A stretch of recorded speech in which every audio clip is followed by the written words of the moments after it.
family here. Nobody, somebody knew who they were, but they weren't commonly known. Yeah. They probably just buried him in the mass grave. Wow. Wow. That mass grave is 150 feet long and it's 8 foot wide. It was known as Beach Lane in the historic section, and it disappeared from the Roselawn records in 1923. Wow. They just abandoned the road, and the reason is because it had become a mass grave. Yeah. And the way they found it in the ground penetration radar work is they did it throughout that whole area. Mm-hmm. And when they went over the road, the bodies are buried at the 3 foot depth, and other places they're buried at a 6 foot depth, but the density and the concentration is the same. So consequently, there are bodies underneath the road. Hastily, they were buried at 3 feet. Mm-hmm.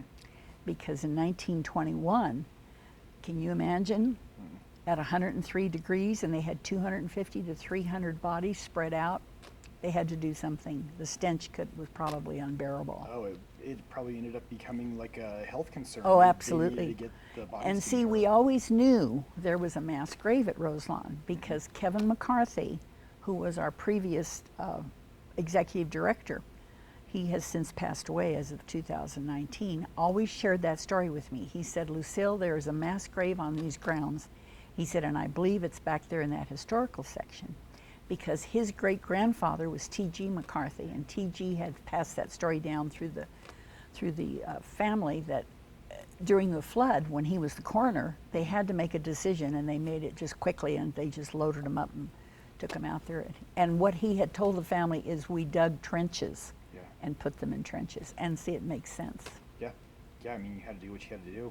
Mm-hmm. Yeah, Wow. they just went right down that road. And you thought some of the Eden train wreck was in that area too, right? No, it's no, and I okay. hope that's not misleading. The 3 tragedies: the 1904 Eden train wreck, the 1918 Spanish flu pandemic, and the 1921 flood.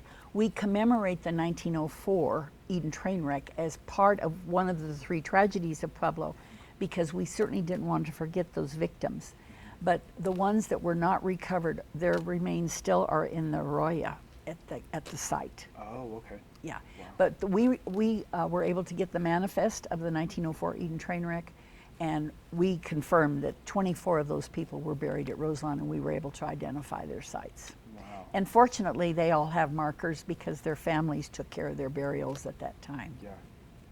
That would be a really good program when we come out of COVID and we can do things in person again. Right. That'd be very cool. Yeah. I think this was great. Yeah, Well, I don't have anything. I hope you got what you needed. I did. I think everything's good, and like I said, we'll.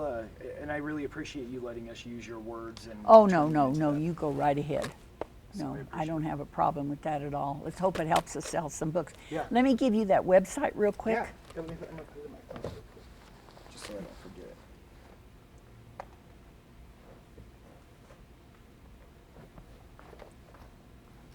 Okay, the book can be purchased for $27.99. And if they want it shipped, it's an additional $6 for shipping and handling. Okay. And it's www.roselawn1891.org. Perfect. Okay? All right. Nick, thank you Thank so you. much. No, I